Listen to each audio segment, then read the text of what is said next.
Hello, everyone, and welcome to Conversations in Horror podcast. I am Kevin L. Powers. I'm your host for this amazing podcast. I'm also the owner and operator of Something Wicked Entertainment and Events, in which we do podcasts, special events, and also film festivals. So it's great to have you here listening to us on our podcast. It's 2025, and we're really happy to be bringing it back. And, we're trying to delve a lot this year into a lot of different subgenres of the horror genre for a lot of our fans out there, since a lot of times a lot of these podcasts just tend to stick to the more popular stuff. But sometimes we like to delve into the unpopular stuff, the stuff that people just don't like to talk about, stuff that people actually hate. We will talk about it here on the podcast just so that you know exactly what is out there for you to either watch or to avoid like the plague. Tonight's or today's film that we're talking about is something that is I don't know if a lot of people still remember it or not. It's a cult movie, but it's not one of those cult movies that is talked about highly, which is surprising. It is Peter Jackson's The Frighteners, starring Michael J. Fox. The other thing is, talking with me about this film is Dave Watkins, who's returning to us again. We are very happy to have Dave on the show as usual. Say hey to everyone, Dave. Yeah, thanks for having me on. It's good to be here. And we're talking about The Frighteners, which is one of those few films that Michael J. Fox starred in that was also a horror and a comedy. So this is also Michael J. Fox's last feature film where he was the main character. This is like after this he did Spin City, and actually while they were making this is when he found out he had Parkinson's disease, but he was able to keep working for a while with nobody knowing about it. That he's doing the show, and eventually he had to let it out, and really made it so he couldn't do full time. Like he couldn't really play. He wouldn't have the time to do the main character work because of the Parkinson's disease. But it is like but I don't. He's not in. Is this the only horror movies he's in, or is it some others that you can think of? I'm I sure he probably did some others when he was younger, getting into He it. did, Maybe. yeah, he did a lot of comedies and a lot of teen movies. The closest you're going to probably get is Teen Wolf. What about what? Yeah, there's like no. He did a movie. This one's not really horror, but it was like classic. Was it? I think it was 1999. It was like a 1996 maybe. I think the 1999 one was a sequel to it with the robots in it. But he's in that one. He plays one of the students, but he's really young in it. And he looks a little. He had that young look for a very long time, Yeah, even in The Frighteners. yeah. He still looks kind of young in it, but Which is funny because one of the things I noticed watching it this time, because I've seen this movie a lot of times, is the fact that Peter Jackson seemed to have dressed him in that jacket that seems too big for him throughout the whole movie. It just seemed odd this time watching it, instead of him just looking like a bum who's a paranormal investigator, so to speak. So right, yeah, it's possible. I didn't really notice that, but it's probably wasn't intentional. I mean, clearly it was intentional. Everything that Peter Jackson does is probably intentional, but he's probably because of the character's like, disposition, because of the character, the way the character's like what he's gone through with his the wreck with his wife, and then later then he starts to see ghosts. So just him, it's probably like Peter Jackson's way of showing this character just don't care enough to get the right size clothes. Maybe. So we're speaking about The Frighteners, which is before Peter Jackson got really famous with the Lord of the Rings films. So somehow this film gets buried between his more art house film Heavenly Creatures and those films. Not to mention his earlier films, with are all cult films, which is Bad Taste and Meet the Feebles. Brain Dead or Dead Alive, that we actually did a podcast on that one. Oh yeah, because we all love that. Dead Alive is a quintessential great zombie film. Like, but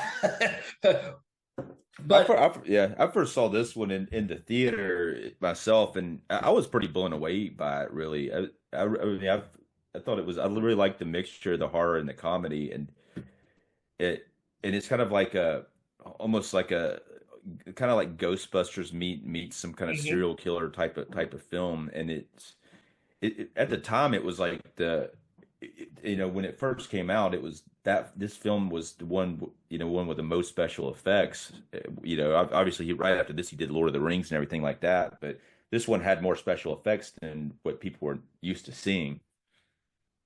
So I also saw this at the theater, and I knew who Peter Jackson was because of Dead Alive. So, and then I saw Heavenly Creatures when that came out on video, and then I had to go back and find his other films. So I was already pumped to see this film because I'm still a huge Michael J. Fox fan. I've always been a Michael J. Fox fan, even when he was in that show that I can't remember the name of. Family Ties show. It was that, yeah. Family Ties, yeah. I used to Tom, think, yeah, yeah. I wanted to be his character, dude. I wanted And to Family Ties, yeah. Alex Keaton, I guess the character's name, yeah. So I was always a fan, and so when I saw this film, I was pumped. And when I came out the theater, I thought this was one of the greatest movies of the year. I actually saw it twice in the theater, and then when it came out on video, I probably watched it another 20 times because I hadn't seen a film like this. You're right; it does touch on stuff like Ghostbusters, but for me, this is more of a horror film than Ghostbusters ever tried to be. Right, yeah, yeah. Ghostbusters was mostly a comedy with some horror elements. This was a horror film with comedy elements. But I thought Michael J. Fox has an amazing timing in terms of a comedy in this film. It just works really well with all the characters. I think too, on just to piggyback on that, not only is his comedic timing there, he also has a bit of a darkness to him that I don't remember seeing in his other performances. Mm-hmm. It's kind of a mixture of he really does really good work with it. And it really, like, when I saw it, I was used to seeing him doing more comedic stuff like Family Ties or Back to the Future, which is really light. But here it kind of mixes the light with the dark, and in a way that it doesn't go too dark, and it also doesn't go too light. They do a really good job of kind of meeting in the middle with it. You're right, because one of the things I noticed rewatching it now, when I rewatched it, Peter Jackson really saves those horror elements till later on in the film. You see, even the ghost, I can't remember his name. Dang it. Yeah, I got you. It's Busey's character. Busey's character. Johnny Bartley. Johnny Bartlett. Bartlett. When he's killing people, he's just really giving them heart attacks, which is not all that visually bloody like you would see in Dead Alive or Meet the Feebles or even Bad Taste. This is very low key until you get towards the end when you start seeing D. Wallace Stone's character go crazy and start blowing people away, and people's heads gets blown off literally, and everything else. So yeah. So apparently, with that shot, which we'll talk more about who that character is in a bit, but that was added later because what happened was he put the movie, he wanted a PG-13 rating, and he put it out there, and they just kept coming back with R. And he's like, you know what, we'll just go ahead and shoot the scene the way I wanted to shoot it to begin with, and have his head blown off, which so that they added that later. They went back and reshot his head blowing up like that. Jeffrey Combs plays the character. We'll talk about it here in a bit, but it's a great character, really. So this film starts out kind of light, and so it is kind of like I say, Ghostbusters. More like Michael J. Fox plays a paranormal investigator, and it kind of follows him going through. Like he seems to be a bit of a con artist, but he's able to actually stop ghosts from doing stuff, and that's because he can communicate with the ghosts, and he has a few ghosts who are helping him. Played by like Chi McBride, he plays Cyrus, and Jim Fye plays the Stewart character, and they're both of those guys are hilarious in their parts. And I think they were really well cast. It's interesting with the casting. I was watching behind the scenes thing, and they had cast Jim Fye pretty early. He's Jim. You ever seen him in anything else? I've seen him in one other thing, I think. But he's a character actor I've seen and stuff before, and I recognized him when I originally saw the movie, but he's not someone I actually followed as a character actor, so I can't think of the other stuff I've seen of him. It's weird. It's weird though. Like he actually retired from acting. He's like an acting coach or something like that. But he they did a Dark Shadows remake in the 90s. Yeah, and he played like the Willie Loomis character in it, and he does really good as that character, even though I prefer the original Willie Loomis. But I did like so, and also Chi McBride, who's he didn't originally like so he's an African American ghost in this one, but they originally couldn't find anybody to play that part, and somebody suggested him, and he saw the script and he didn't like it. He didn't like the character, and they were like, so they went and looked for some more people, and then they're like, you know what, we can't find anybody right for this part. Let's go back to Chi McBride and talk to him again, you know. And so they told him he could ad lib, do whatever he wanted to. So that's kind of what which he came out and he's like, all right, fine, I'll audition. And he came out and auditioned, and he like came up with a bunch of ad libs on the go. So they end up using the lines in the movie that he says in the audition. And Peter Jackson's like, just so you know, even if you refuse to be in the movie, I'm using your dialogue from the audition. Well, I think you hit on something that I really enjoyed about it. Rewatching the film is that those two had some great chemistry, and then you throw in Michael J. Fox, and it's just they just hit it out of the park. And that's one of the great things about rewatching this movie. I think all of the actors did a phenomenal job, and they have great chemistry with all the other characters in the film, which is Right. Yeah, I agree. And that these characters in general are kind of the performances are a little elevated. They're a little yes, exaggerated, with the exception of maybe she is still a little bit like was Trini I can't pronounce. I'm butchering her name. Alvarado, I think is how you pronounce it. Playing yeah, Lucy. yeah. She's also in the Little Women film that had Winona Ryder in it. She played the oldest sister in that one.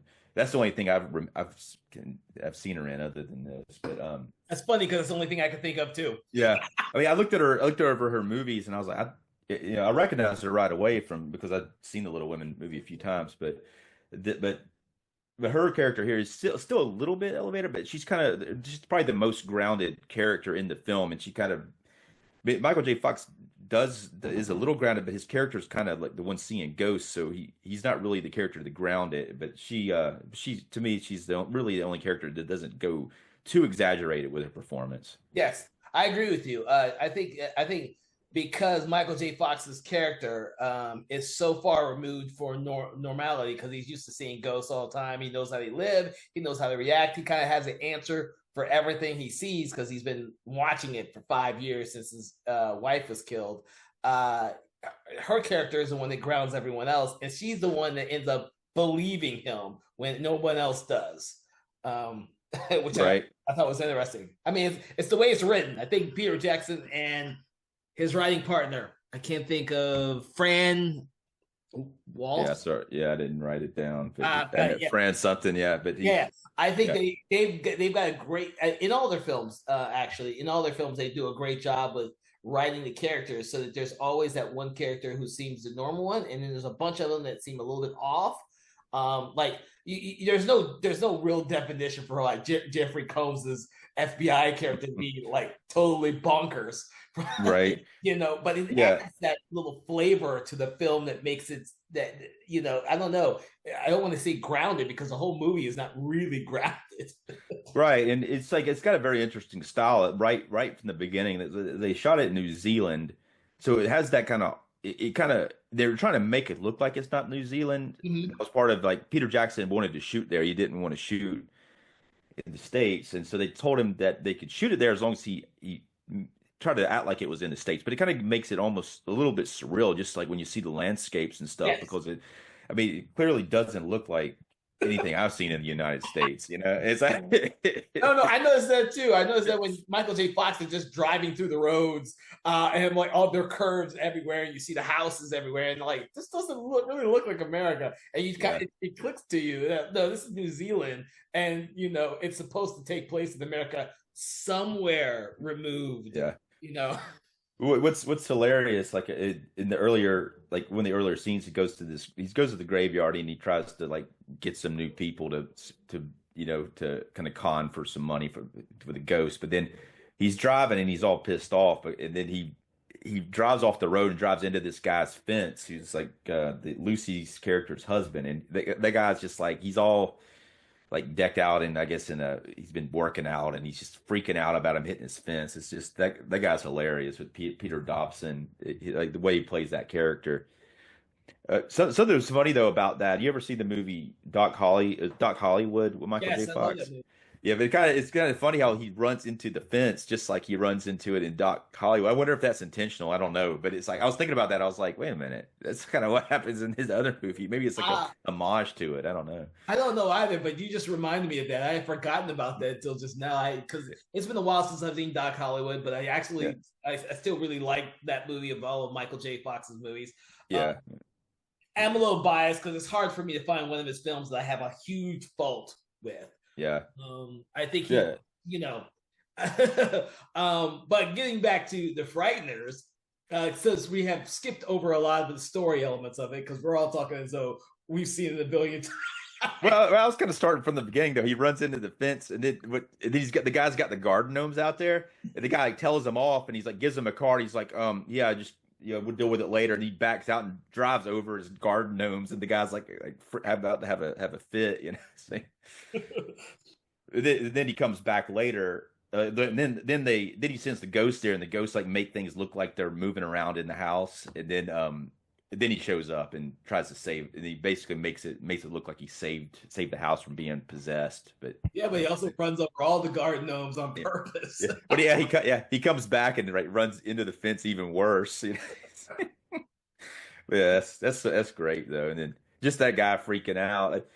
The way that guy's handled the Ray character, then he dies off screen like in between scenes, and then later he comes back as a ghost. But it's weird the way it's handled, but it works within the film the way that the character dies. That the wife kind of cares about it a little bit, but not that much because I guess she was like he was so annoying to her that she doesn't seem to care like as much as you would expect from it.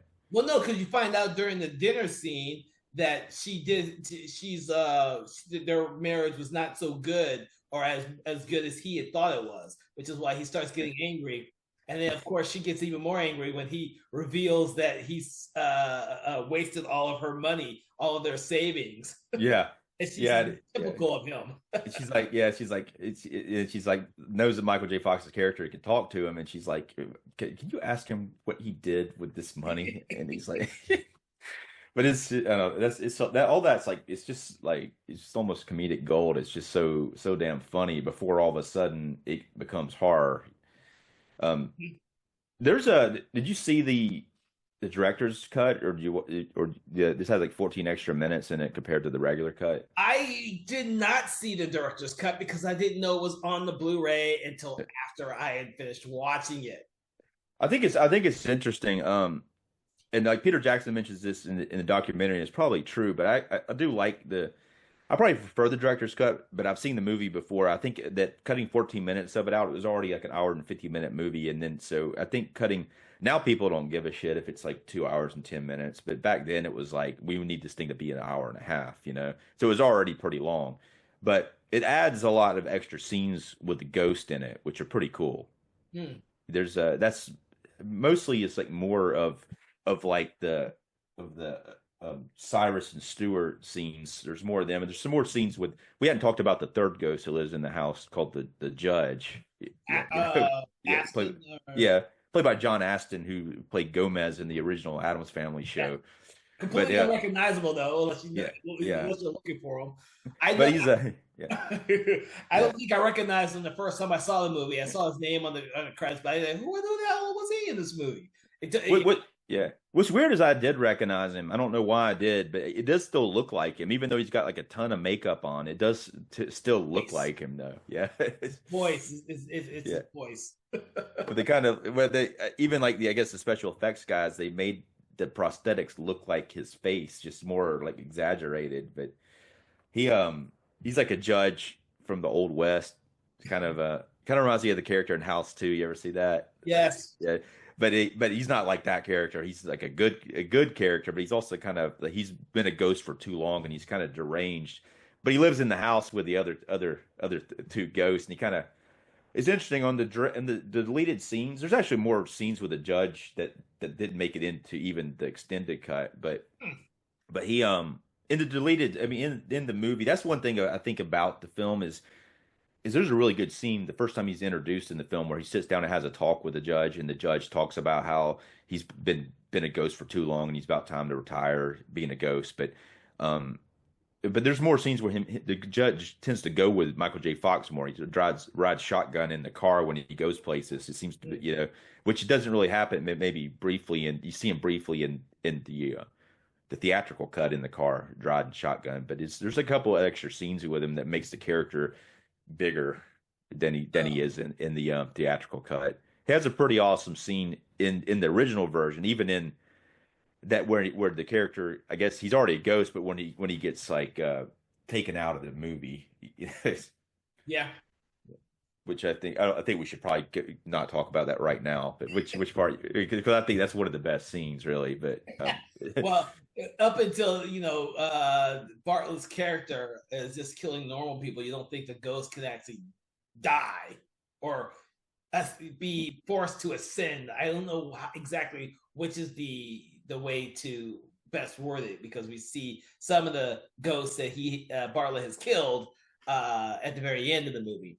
Right. And that's it's weird about rewatching this. It's been a long time since I saw this, and I was thinking that I was like, what happens to the ghost when Bartlett's got a Reaper? Well, he also he looks like the Grim Reaper, and the way that they did that was computer animation, and it looks really really good in this. Really most of the computer animation, there's a lot of it looks pretty solid, Still looks solid. yeah. I mean, almost all of it, even like say the first scene of the film, you got the carpet man, like who is really Bartlett under the carpet, but it's coming out of the walls. The walls move and then the carpet moves because he's under the carpet. The ghost is, but all that looks pretty good. But I'm looking at it, I'm like, how did they do that? Was what I was thinking. I'm like, is that computer animation or did they do that practically? And I guess it's a good thing to be asking that. So, I mean, what did you think about it when you saw the carpet and the walls and shit? Well, when I originally saw the movie, I thought it was all kind of as much practical as possible. But because now Peter Jackson and Weta have done so much stuff, I could see the Frighteners as this in between movie where they were trying to develop a lot of new techniques before he went off to go do Lord of the Rings. I think before the Frighteners, I don't think he and his company had been able to do anything on the scale of this movie. What got them there was Heavenly Creatures, because that was the film that really got them recognition because everyone was really impressed with that. You've seen that, right? Yeah, yeah. Kate Winslet in it, yeah. and they brilliant movie. Love that. And he said that they have not a lot, but they have some special effects. He said he used one computer on the special effects for that. He's like, for the Frighteners, they had to have like about 36 computers to do the special effects. Well, yeah, because there's only those special moments in Heavenly Creatures where they need the visual effects to really pop. But in this movie, there's visual effects in every other shot, pretty much, if not more than that, because Michael J. Fox has this companion ghost, and then of course there's Bartlett and his story on the side as he's killing people. I mean, there's visual effects everywhere, and it's not just like stationary. Yeah. Bartlett's ghost is flying through the city, city. There's no city in this. The small town, right, rooftop to rooftop. They did that using like miniature models for which that. Are amazing still. Yeah. They look good. They actually knew what the town looked like, and then the locations, and they do a lot of green screen in this too. Like what's weird, like I did watch the behind the scenes on this, and then so basically when they shot the scenes with the ghost, which there's a lot of them when he's talking to like Cyrus and Stewart, they would bring the actors into the room with Michael J. Fox, and they would do the scene, and then they'd have the actors leave, and then he'd do the scene with nobody there, just to himself, and then they used what's called a motion control on the camera. Are you familiar with that? Yeah, so it's I wasn't all that familiar with it, but it's basically the camera times it, so then like a month or two later they went back in a green screen, and they were able to follow the motion of the camera movement to match with the add the ghost back in, against the blue screen. So it's a lot of very intricate shots with these like the actors, like the two ghosts that cross each other while they're talking, and the camera moves. It all of its motion, it's like that motion control, which it's all timed. It has to be timed so in editing they can match everything. And the thing is that with this film, Michael J. Fox interacts with the ghost a lot. Yeah, yeah. You have to keep that in mind too. He's getting thrown across. He's getting beat up by ghosts. And then yeah, Yeah. this isn't something where he's just talking to them. He actually interacts with them a lot. Right, right. And there's a, yeah. I mean, but it's just the shots that got me though is just like it's funny when you're watching it. It's like you're not thinking anything about it. It all seems so natural and smooth. But when you're like look at how they accomplished some of the shots, you're like, wow, they did a lot of work to just accomplish what you're just thinking. It was just naturally just happening in front of the camera, you know. But the way that they make the ghosts look, like they could have just made them look human or whatever, but they make them look all transparent and blue, and they put like a haze around them. Yeah, and then if you watch closely, you slowly see more. I guess Michael J. Fox's character called it ectoplasm. So the longer that they're around, the more the ectoplasm they see. Now the Lucy's husband is the one you see it the most of because he starts off looking normal the very first time Michael Jackson sees him, but as the film progresses, before he Michael J. Fox, not that's it. Michael Jackson. Did I say Michael Jackson? Oh my god! I think you did. Not the same person at all. Michael J. Fox.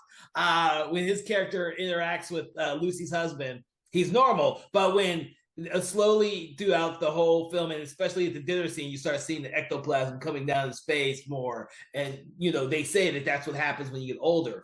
And happens pretty quick to him. Maybe it's just because of the stress level. Maybe it's because his wife's like he completely different than what he thought was going on with his life, and he's just like, you bitch. Well, the thing is, I also had the idea that when I'm watching the judge, the reason why he's retiring is he's almost bones. Yeah. He didn't die of almost being bones, but at some point, the guy is pretty much just bones. Probably because he's been around for so long. Right, and that's yeah, because you see him one time. The first time you see him, he's completely without a coat on, and you can see his spine and all that. And then later on, he wears a coat because that special effect was a real pain in the ass to pull off, apparently. But that's yeah. As far as like so the Bartlett being introduced, there's a little bit more of a warning about that in the film in the director's cut because John Aston's character, the judge, when he's in the car with him one time, he starts to talk about how he's starting to feel something coming, like the Grim Reaper or death or something like that. He's like, yeah, there's something not right around now. The very first, I guess it is already established. The first scene, which there's a newspaper reporter who's kind of reporting on people dying in town, and his boss, who's an English woman. Apparently, those two characters were in the original script more than what you see on screen. I think they cut the scenes out before they shot them. They actually do there's a storyboard like retelling of the film on the documentary, and it shows like the storyboard. But they actually had scenes with those two characters. Like she's his boss, and she was kind of making him like have sex with her or whatever, you know. Yeah. So yeah, so there's like that kind of relationship going on with them, and they ended up having to cut the scenes for timing. I guess they were probably going over budget, and then they reduced those characters to you see him right away. He's really only in two scenes, I think. That the first time you see her talking to him, he's a reporter, and he's covering the deaths that are happening. And then later on, you see him as a ghost briefly. He's already been killed. You see his body after the ghost or the Reapers killed him. Mm-hmm. But as far as like that sort of the Reaper, the way it's brought in, it's like it's kind of introduced lightly at first, and then he sees the numbers of the victim. Like he doesn't know what it means at the time. He sees it on Ray's forehead during the scene when they're just trying to, I guess, exercise their house, and then it's. Oh, you mean Michael J. Fox? Yeah, Michael J. Fox sees the number for the first time on Ray's forehead, and he's like, "What's up with the number?" And then the Ray character, who her husband's like this guy's a flammer. He's a con man. He needs to get out of here, but he doesn't know what's up with the number at that time. He thinks the other ghosts maybe did it, but then he dies, and then he starts to see numbers on other people's heads. Yeah, so I am a little after rewatching him, I'm a little mixed by that. Before the last time I watched it, I didn't think Michael J. Fox's character knew what the number was for. When I rewatched it, and anyone out there, because I don't know, and you watched behind the scenes stuff, so you may know a little bit more. When I rewatched it, and Michael J. Fox asked the ghost who put the number on his head, he seems angry.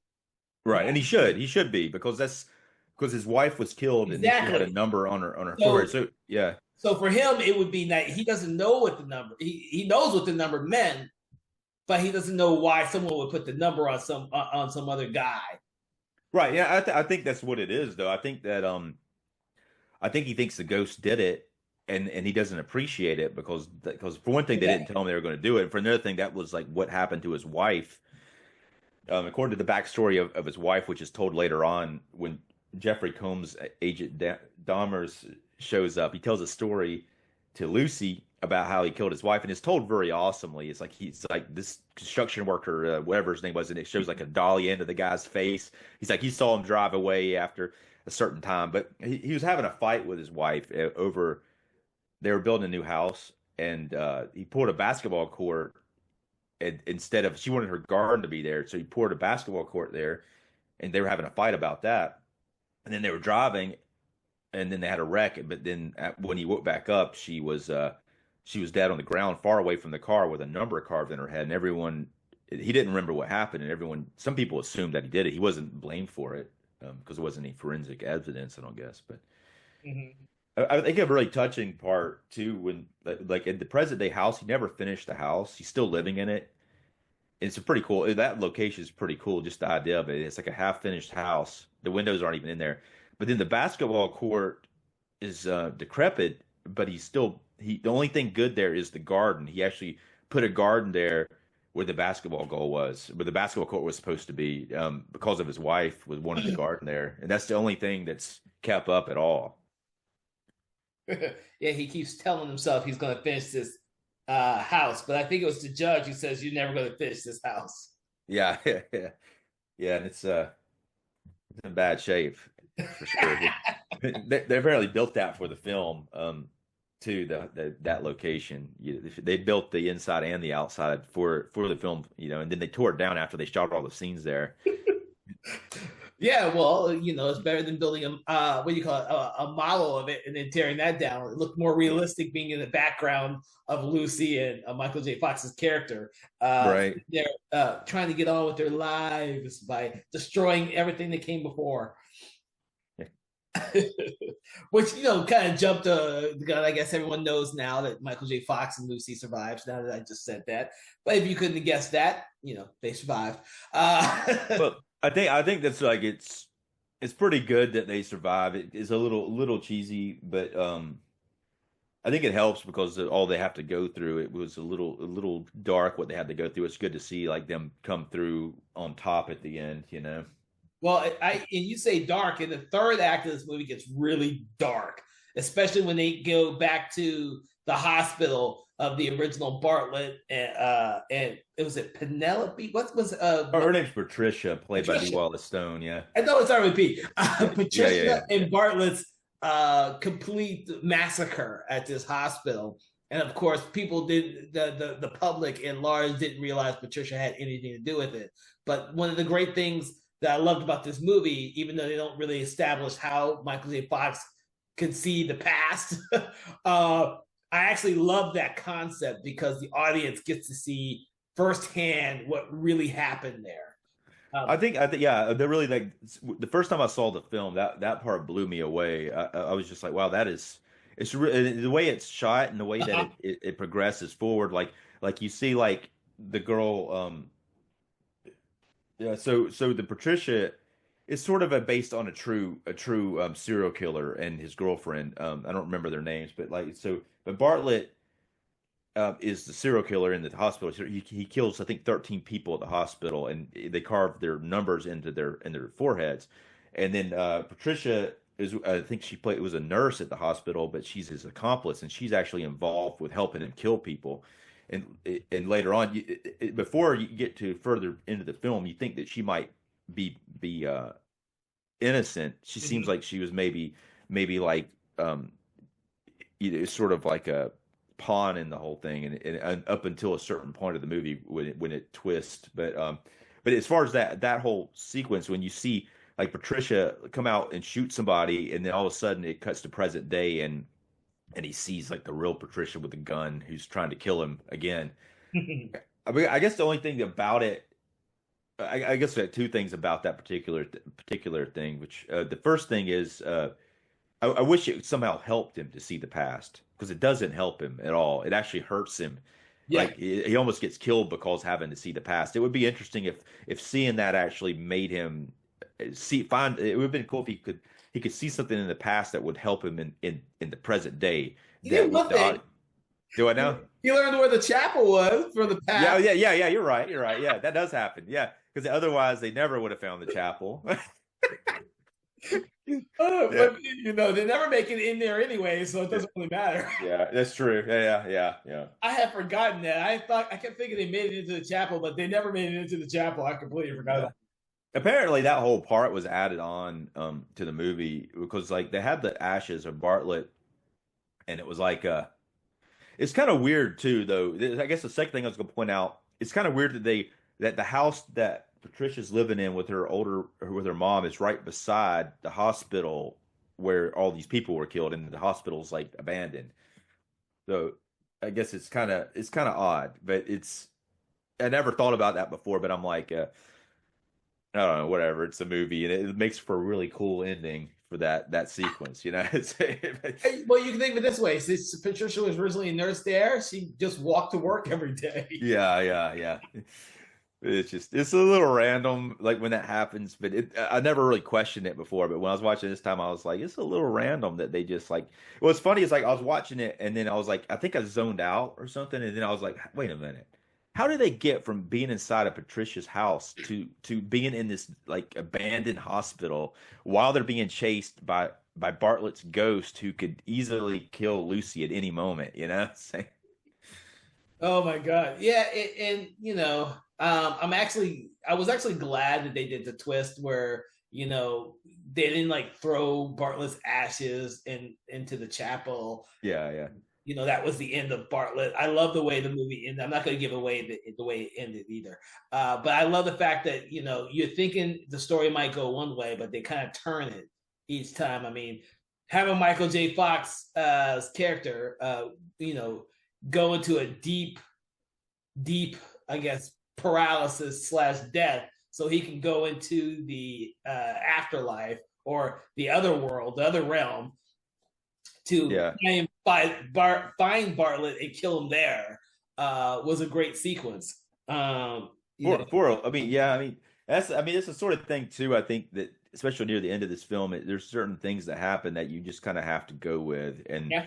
and not like question too much. Yeah, I think in order to really enjoy the film, because if he's out have an outer body experience, I don't know how much time you're going to have, but it seems like it's almost half an hour or longer that he's out of his body.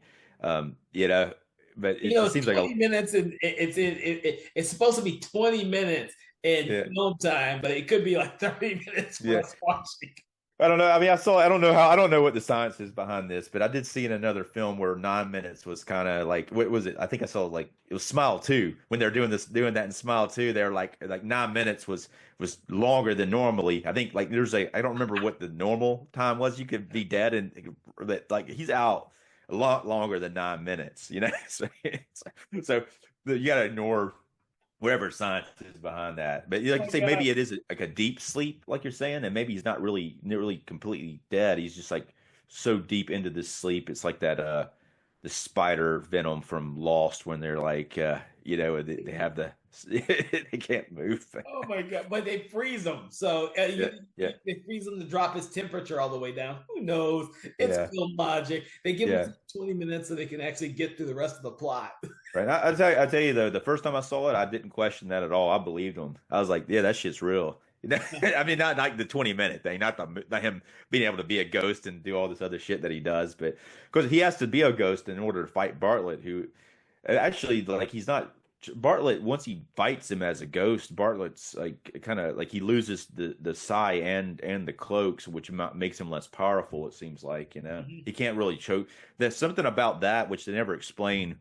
Something about having the psi and the cloak makes it so that he can reach his hand into people's chest and stop their hearts. So that's what he's able. Because once he loses that, he can't. It doesn't seem like he can do it anymore, and he has to have Patricia do all the work. You know.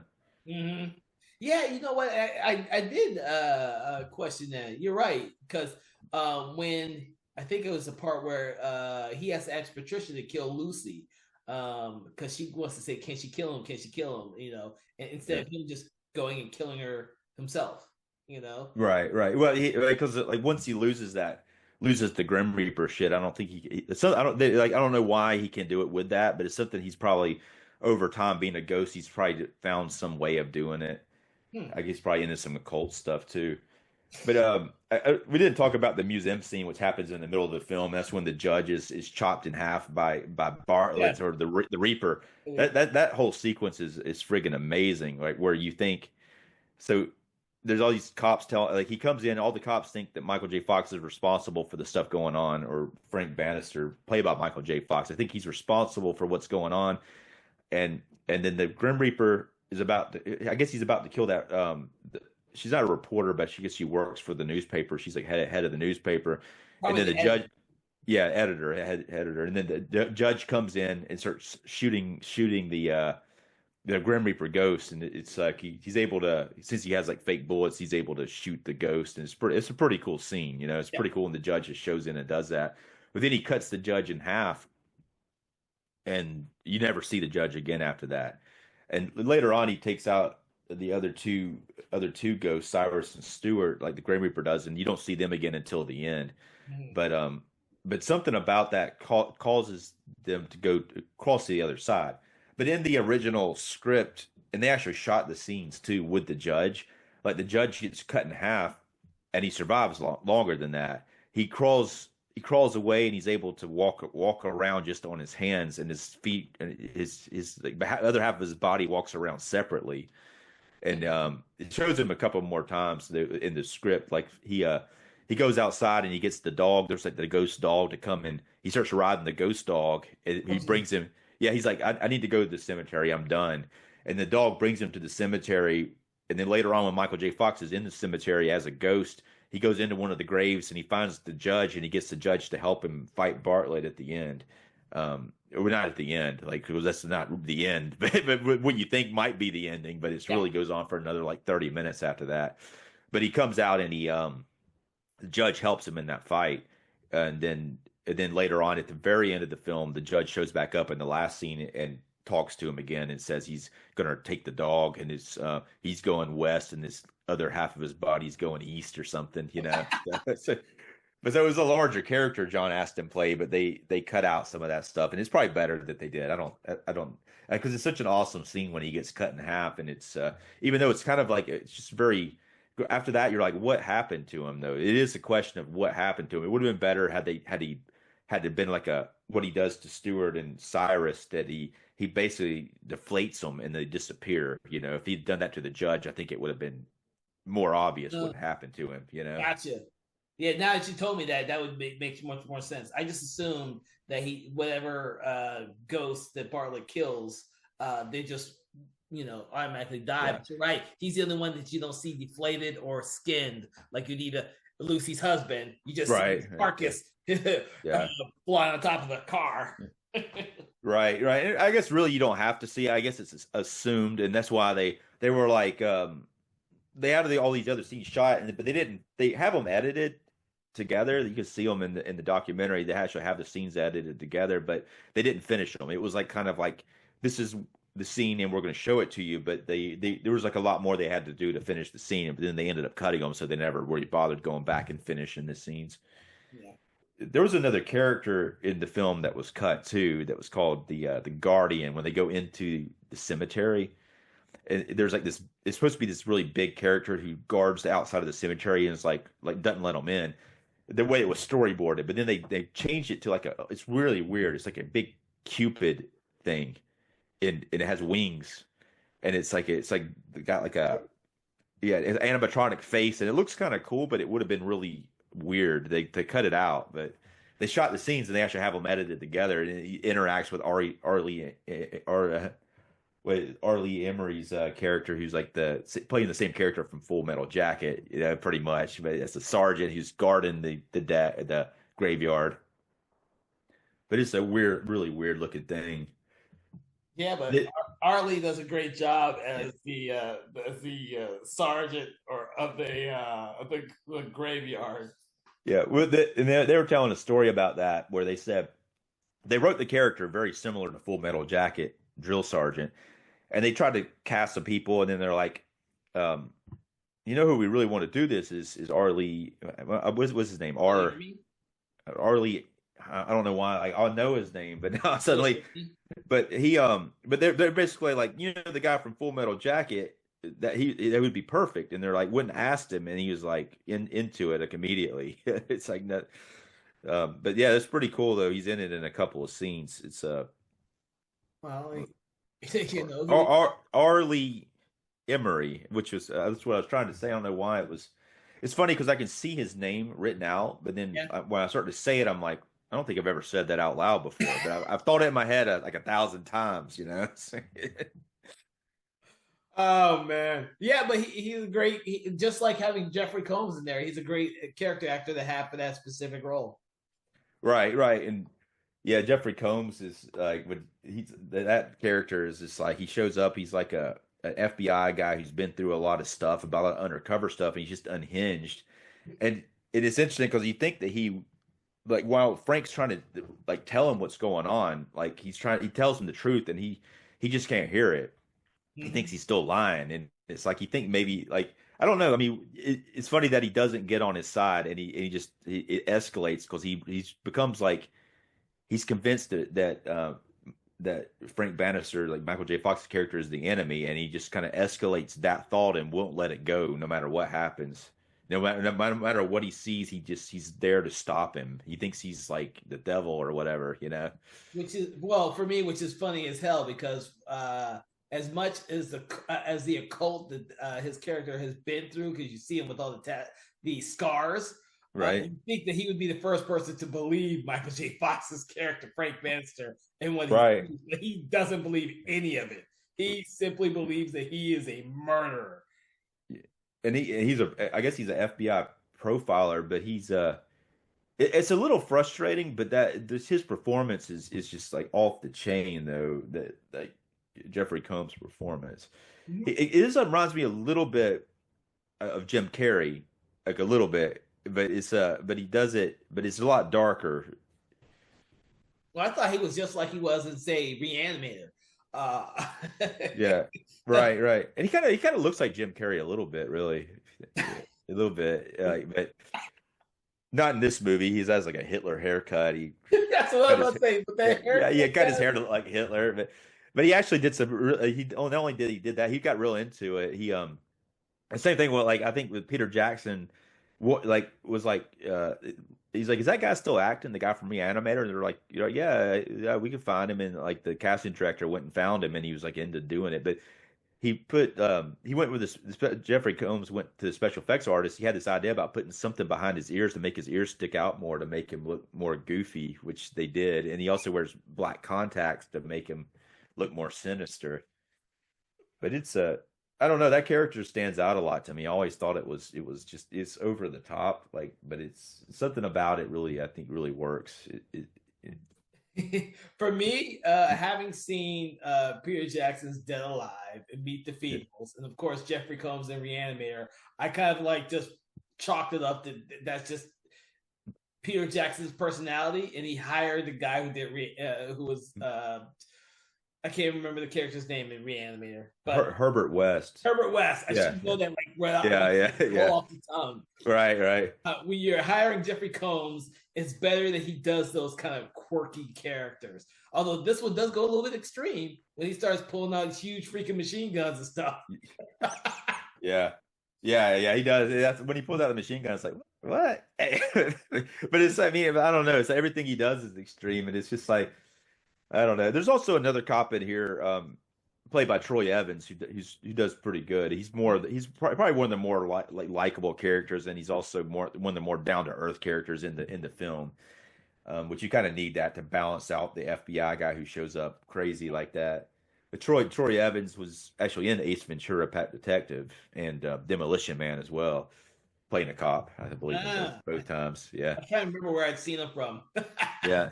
Well, it's funny. I think I remember like when I saw this film, I recognized him. I think from Ace Ventura when I saw it, I was just like, yeah, that guy, yeah. But he's very likable in this. He's one of the few likable, characters. And he believes Frank Bannister. Right. I think he's the only one in the entire town that does actually. Right, by the at the end of it, he wants him. I don't know if he does believe him. He wants him to help him write a book, but Well, at the end of the movie, yes, yeah. but throughout the whole movie, he doesn't think there's anything really wrong with Frank. Right, yeah, he does seem to have his back a little bit. Yeah, He doesn't think that he killed his wife. I don't think that he doesn't necessarily think that he sees ghosts. I don't think, no, but he does. He knows he didn't kill his wife. Even I think all the cops think that except for but actually, like they come, one of the cops comes up to Jeffrey Combs' character Dammers, like he's basically like he does this interrogation to Frank Bannister's, and he's so good at this interrogation that he actually convinces Frank Bannister that he all of it's in his head, and that's how good of an interrogator he is. That he believes it. Jeffrey Combs' character believes what he's doing, and he basically puts Michael J. Fox in a state where he doesn't even see ghosts anymore, and sends him back to his cell, and then he's standing outside the cell and then another cop comes up to him, and he's like, there's no forensic evidence tying Frank Bannister to any of these crimes. And he's like, that doesn't matter. He's going to commit suicide way before this goes to trial. I mean, it's such a messed up mentality. It's like he doesn't. It's like he's convinced in a way, but maybe he's not. Maybe he just wants to solve. He wants to solve the crime to make it look like the crime's solved. But he's done this a lot of times. He's taken a person to the point to the brink of insanity and made them think something that wasn't true about themselves. Some of those interrogators, those police interrogators, are very good at doing stuff like that, and he apparently is, and he pushes him to the brink of insanity pretty much from this interrogation, yeah. and then To he the just point where Frank Bannister thinks that he deserves to be in prison. That right, yeah. Lucy has to knock some sense to the guy. Right, yeah, yeah. She goes in there, and him having to save her, and the two ghosts like Cyrus and Stewart come in there, and then they have to fight Bartlett to with as the Grim Reaper to stop him from killing Lucy. Yep. So okay, so I'm trying to think of any characters that we haven't discussed already. I know we've discussed like D. Wallace Stone's character a little Oh, bit, but yes. yeah, Oh no, we gotta talk yeah, more about D yeah, Wallace. yeah. Only because for the longest time I used to love D Wallace and everything, and what that the turn in this movie was not something I expected when I first saw this. I'm only seeing her as like E.T. or in E.T. You thinking she's the homemaker mom. Right, right, You're watching her in The Howling where she's the main character, or Cujo where she's also the main character where everything happens to her. What you're not expecting is for her to have this, and in this movie she's, like you said, she's set up to be this innocent young girl who is just taken advantage of by a serial killer until she loses her shit towards in the third act. Is twisted, and she's just as crazy as Bartlett is, if not crazier. And then you right. get to see her go on, kick ass and take names by just grabbing a fucking shotgun and Right. just shooting up everything. Like, I'm I not think, yeah. before. Yeah, I think like too is just her facial expressions in certain times, especially when like Bartlett's talking to her and she's like agreeing with him, and she just has this look on her face like this is like really awesome. I can't wait to kill like Lucy.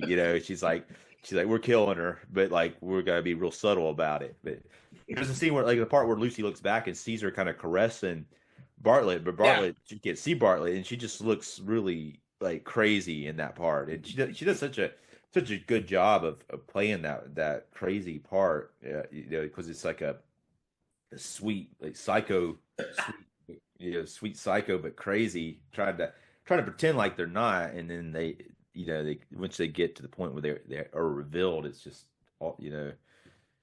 It is, which is so funny because she doesn't get enough of these roles. I think she absolutely deserves them.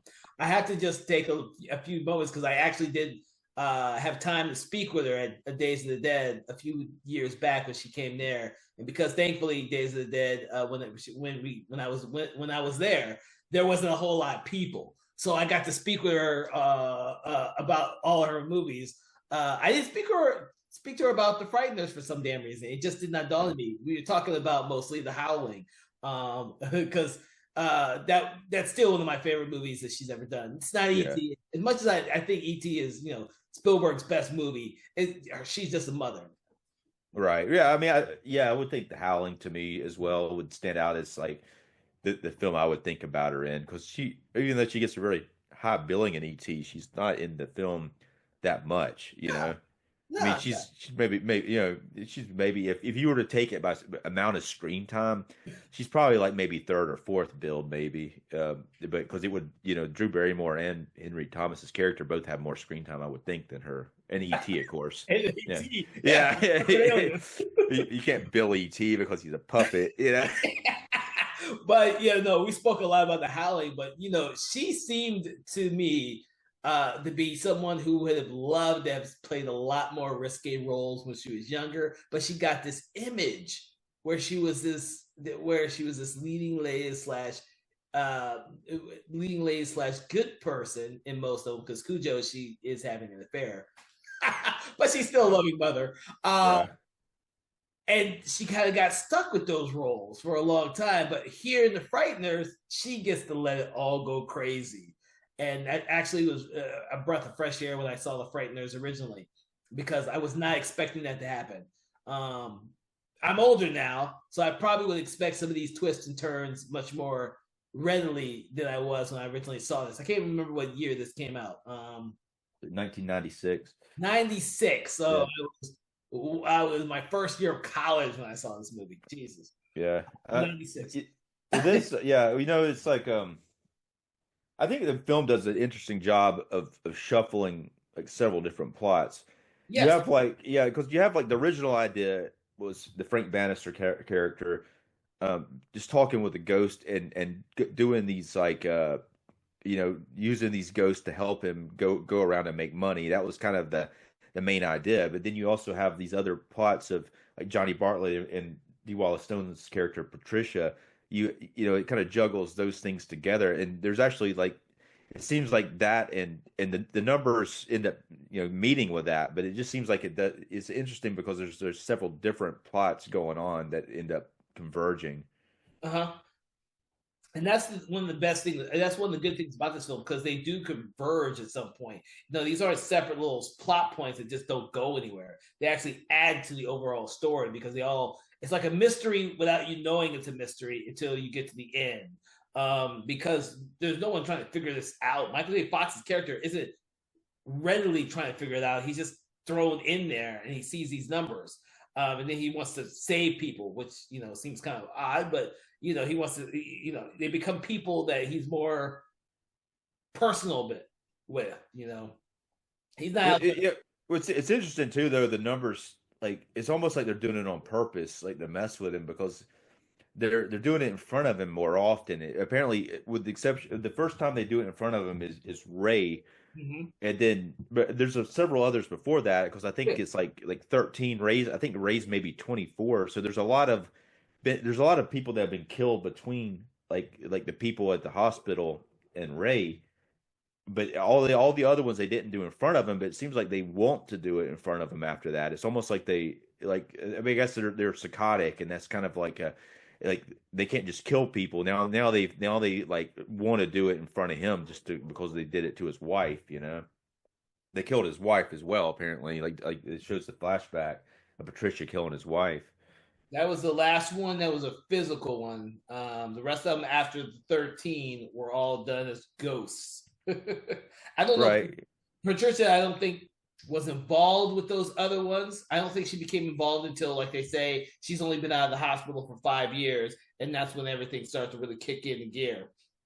Right, yeah, because they couldn't. They started sedating her at the house, and she's there with her mom, and she wasn't able to go out and do stuff, but they're able to Johnny Bartlett, who the ashes that they have, he's able to get out of the canister and go out and kill people. But it's just like a it's almost it's a for them to start killing people's in front of Bannister so frequently that it's almost like they want to get caught in a way, or either that they not necessarily want to get caught, or maybe they just think it's more of a challenge to do it in front of somebody who's or trying to blame it on him, I guess, but which I isn't ever do, going to work because of the forensic evidence. But so, yeah, but I do see Patricia and Bartlett as like the Mickey and Mallory from Natural Born Killers. oh They, yeah, yeah, you know, they make such a wonderful deranged couple who just want to kill everybody. I don't think there is any rhyme or reason to who Bartlett kills. To be honest with you, it all seems just random. The guy in the bathroom that just happens to be there when Frank Bannister's in there. You know, right, and I then don't. I yeah. don't. I actually, you might know more about the whole setup of why certain people were getting killed, like the reporter people. Who. Yeah, I mean, as far as I know, like in the documentary, it didn't say why. It may not even. I just think it's kind of odd that suddenly, like all the ones before that, they weren't in front of Frank Bannister, and then suddenly they're killing people. I mean, and then maybe they're just trying to frame him, and maybe that was kind of what they were trying to do, maybe. But Who it knows? seemed a little risky, at that point because they could continue to kill people more subtly and kept doing it if they didn't More get frequently too. Bannister. Yeah, if they didn't get Frank Bannister involved with it, because that kind of is their ultimate demise once they trying to frame him. But I don't. Maybe they're not. Maybe I don't. Maybe they're just completely chaotic and they're not trying to frame him. They're just wanting to kill people and escalate it. But Uh, that's a question that we may never ever know unless we were to sit down with Fran but Walsh and Peter Jackson and say, what the heck was going through your mind when you decided to do this movie and have just Bartlett and Patricia just killing random people, or not killing random people? Maybe they were doing it on purpose. They were killing them in front of Frank Bannister because they hate Frank Bannister. Who the hell knows? All right, yeah, I all think right. yeah. I So think one other thing I guess throw out there is Denny Elfman did the music on it, which is pretty awesome. Did the music in a lot of Tim Burton films like Nightmare Before Christmas and all that. So yeah, I should have mentioned that too, since I have the soundtrack. So I uh, should. I have a score for this. So, uh, yeah, yeah, I'm a huge fan, and I still love the music. The music is spot on, perfect for this film. Actually, I think it enhances the suspense in this movie very much because the music is just. It's like any of the Tim Burton's movies with Danny Elfman scores. It's just freaking phenomenal. Because his music can set the tone and mood so well and work so well with the editing. It creates suspense. So, all right. Any final words for everyone in regards to Peter Jackson's The Frighteners? well, let's rate the film. Let's go from one to five, one being the lowest, five being the highest. I'm gonna rate it a 4.5 on this one. Okay, any reason why? You're going to rate it 4.5. I'm gonna rate it. I just like I said before. I think I like the horror comedy aspect. I think that going into the film, I'm like it's hilarious at first, and then I like the way the I like the way it changes to horror. And I think it just has a good mixture of horror and comedy that doesn't go too dark and it doesn't go and it's not too light. Michael J. Fox's performance, which is his last performance as a main character in a feature film, I think it's a lot better than the people like and most people like think that it is. I think he does a terrific job, and I really like all of the supporting parts. They did a great job with the supporting characters, and I think I like the energy throughout the film. So. I think that this film is not given enough credit. Not even when it was originally released, because I believe it tanked the box office. Um, But it did a little bit. Say the budget was 26, but it made 29.30 million, but that's not including the advertising budget. So it still lost some money. So yeah, I remember it being somewhere in the middle of there, and this was a Robert Zemeckis production. So it was one of the, Robert Zemeckis is known for these type of movies. Death Becomes Her, and same type. Forrest Gump. Yeah, but no, Death Become Her has the same type of comic Yeah, horror in it. I like Death Becomes Her. I like it. It's Yeah, these films are very hard for an audience, a general audience, to grasp. But me, I went in knowing a lot about this movie before I saw it. I freaking loved it at the theater enough to see it twice. Of course, I watched it way too many times when I was younger, and I'm still a huge Michael J. Fox fan. I do believe that this film is just criminally overlooked. right. Yeah, I agree. I think it's definitely underlooked. Because I don't know of anyone else when I talk to people about films, anyone who ever brings this up. It seems to get skipped, even when I'm talking to Peter Jackson fans. Everyone loves Dead Alive. Dead Alive is like the quintessential one, even before Lord of the Rings. Lord of the Rings gets put in there. Heavenly Creatures just barely makes it. No one talks about Meet the Feebles. Yeah. I don't know. The Heavenly Creatures, they really need to put a new release of that Yeah. out. I don't know what is going on with that film, but that film is really well done.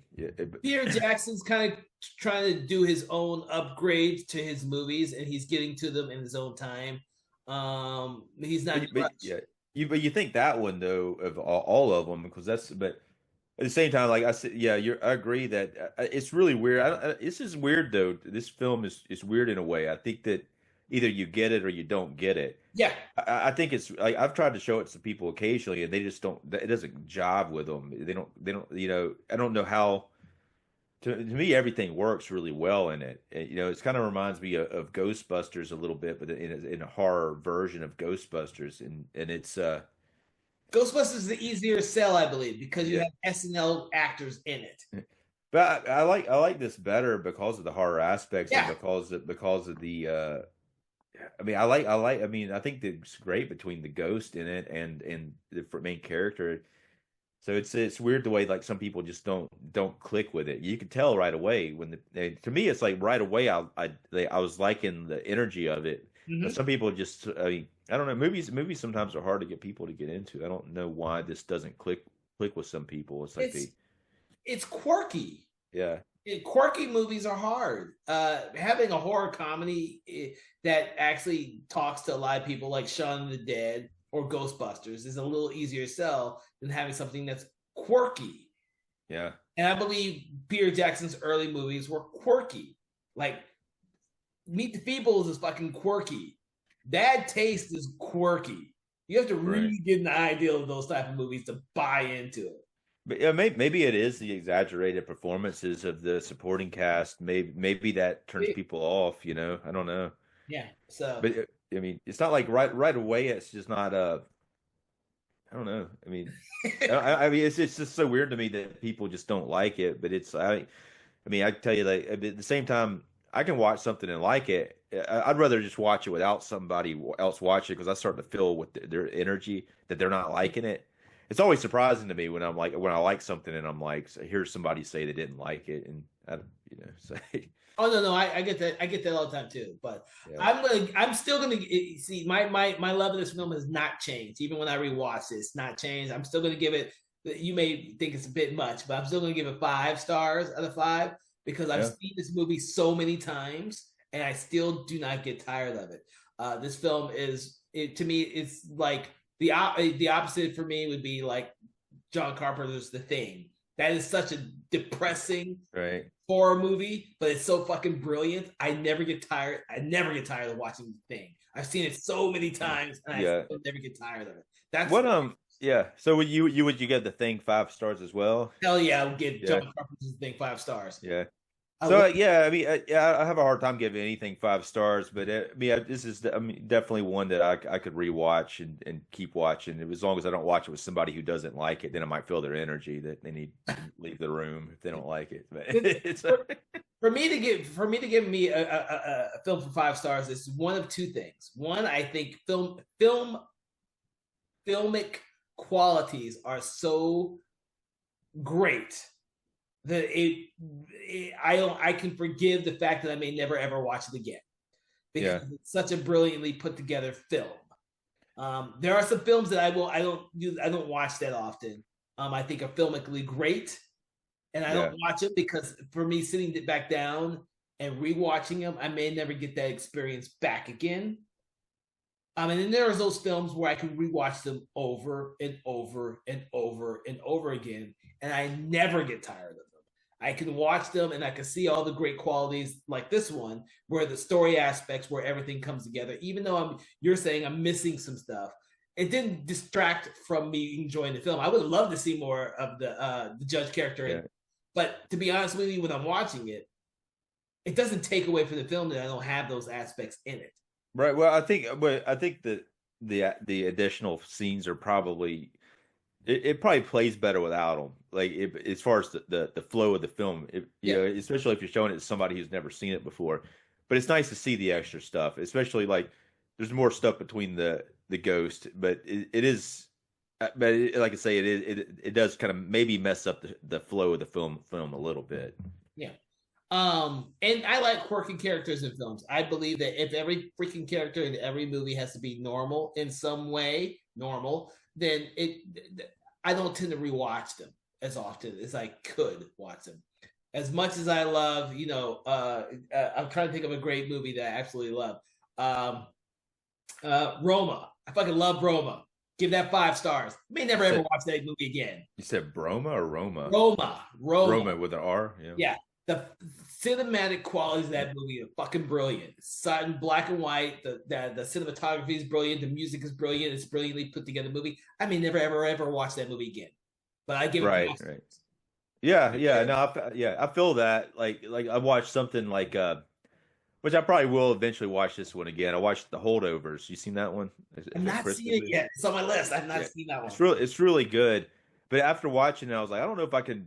It is a Christmas movie. I'm like, I don't know if I could like rewatch this. But the more I think about that film, the more I start to like it. I don't know. That's probably not a good example for this. But sometimes, but I get that though. That you watch something and you're like, I really appreciate that. But I don't know if I can rewatch it.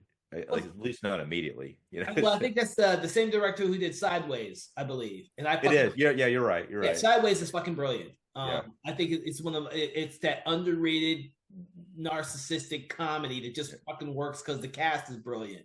Um, Right, and it's like it's even got Paul Giamatti in it, who mhm. played the main character, playing a similar character. I guess he was probably typecast, but it works really good. And the fact that it's a Christmas movie, it has some rewatchability because of that. But at the same time, they do a good job of not connecting in the way that a lot of these Christmas movies get really sappy or you know what's going to happen.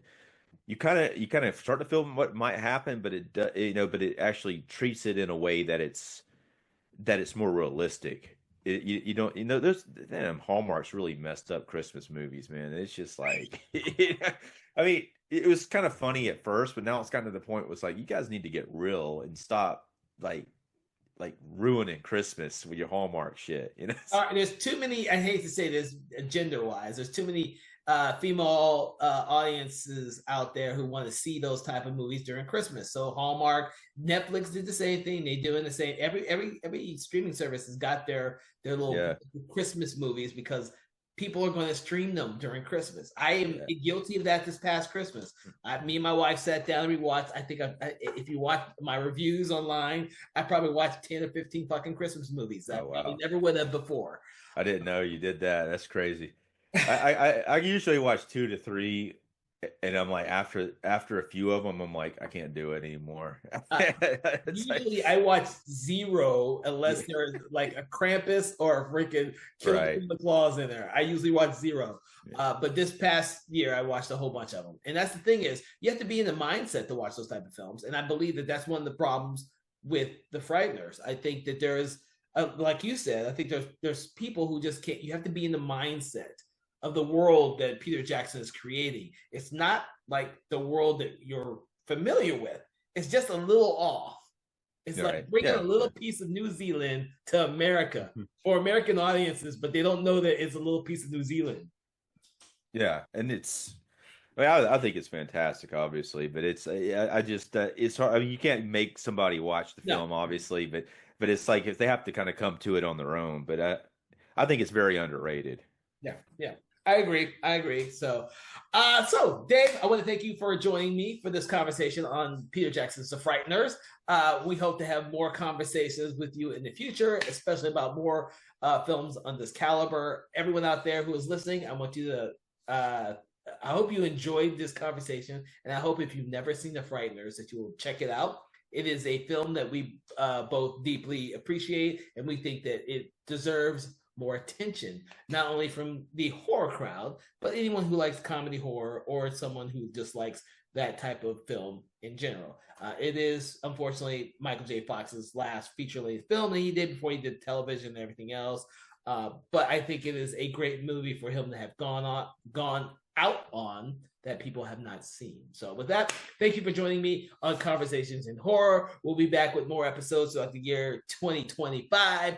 Remember, check out some of our previous episodes that we've done before and become a subscriber, a liker, a follower, all that good stuff. So you never miss an episode. They come out every week on Wednesdays at 8 a.m. We're going to try never to miss a week to bring you a new episode every week. So with that, everyone out there, have a good day.